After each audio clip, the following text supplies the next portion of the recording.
Los protoncogenes son genes que normalmente ayudan a nuestras células a crecer y dividirse para crear células nuevas y las ayudan a mantenerse vivas.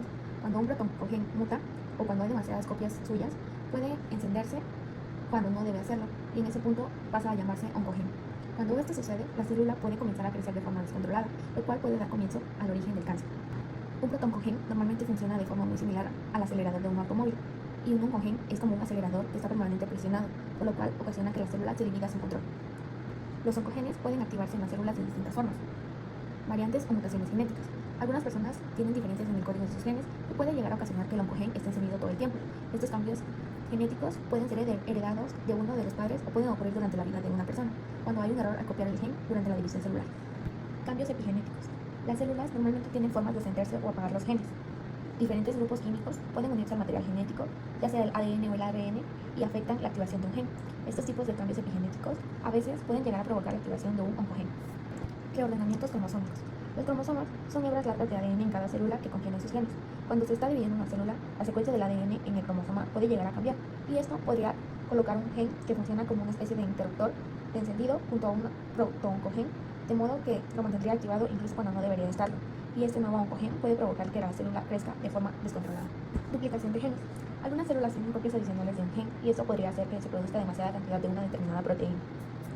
Algunos ejemplos de los oncogenes son EGFR. Este gen codifica para un receptor de membrana del factor de crecimiento epidérmico, que participa en vías celulares relacionadas con la división celular. Las mutaciones en este gen pueden hacer que se sobreexprese, provocando que las células se multipliquen mucho más rápido de lo habitual y se vuelvan cancerosas. ERBB2. Este oncogen codifica una proteína que se une a los receptores de crecimiento celular en la superficie celular. Las mutaciones en este gen provocan que se sobreactiven las señales de crecimiento celular y conduce a una proliferación celular descontrolada. PRAF codifica una proteína relacionada con las vías de señalización de la multiplicación celular. Se ha observado que la sobreactivación de este gen provoca una división celular descontrolada típica de las células cancerosas. CMYC. Este oncogen codifica una proteína que regula la expresión de otros genes, incluidos los que controlan la división celular y la apoptosis. La activación anormal de este puede provocar una proliferación celular descontrolada y la formación de tumores. Los genes supresores de tumores son un tipo de gen cuya función principal es regular el crecimiento celular y prevenir la formación de tumores. Estos actúan como guardianes del genoma, protegiendo a las células de proliferaciones anormales y contribuyendo a la estabilidad genética. Las mutaciones o inactivaciones en estos genes pueden llevar al desarrollo del cáncer. Los genes supresores de tumores desempeñan un papel muy importante en el control del ciclo celular y en la respuesta a daños en el ADN. Dentro de sus principales funciones encontramos la regulación del ciclo celular. Aquí aseguran que las células no se dividan de manera incontrolada. La reparación del ADN.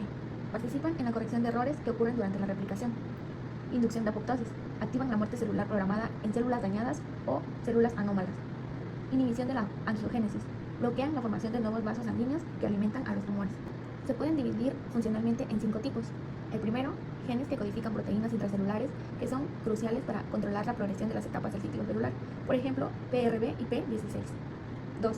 Genes que codifican receptores o transductores de señales que orquestan señales que inhiben la proliferación celular. Por ejemplo, APC y factor de crecimiento transformante. 3. Genes que codifican las proteínas de control de puntos de control, que son útiles para desencadenar la detención del ciclo celular en caso de daño del ADN o defectos cromosómicos, por ejemplo, P16, P14 y BRCA1. 4. Genes que codifican proteínas útiles para la inducción de la apoptosis, por ejemplo, P53. Y 5. Genes que codifican proteínas implicadas en la reparación del ADN, por ejemplo, la proteína de reparación de desajustes del ADN2 y P53. El gen supresor de tumores de P53 también se le conoce como el guardián del genoma.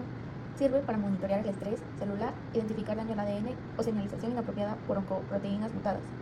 Este codifica para la proteína P53, que controla la expresión de proteínas y su actividad en la detención del ciclo celular, senescencia celular, reparación del ADN y la apoptosis. El gen PTEN mantiene bajo control la migración, la adhesión y la angiogénesis, y también desempeña un papel en la estabilización general del genoma. BRCA1 y BRCA2 son genes supresores de tumores que codifican proteínas que participan en la reparación de roturas de doble cadena del ADN mediante la vía de reparación por recombinación homóloga. El gen WT1 codifica factores de transcripción necesarios para el desarrollo normal del tejido genitourinario. El análisis de los genes supresores de tumores es fundamental en el diagnóstico y prevención del cáncer. Las pruebas genéticas nos permiten la detección temprana para identificar a las personas con mutaciones hereditarias en genes como BRCA1 o TP53. La prevención personalizada, esto nos permite implementar estrategias de vigilancia y tratamiento preventivo. Una guía terapéutica para determinar tratamientos específicos basados en el perfil genético. Llegamos al final de este video y eso sería todo por el día de hoy.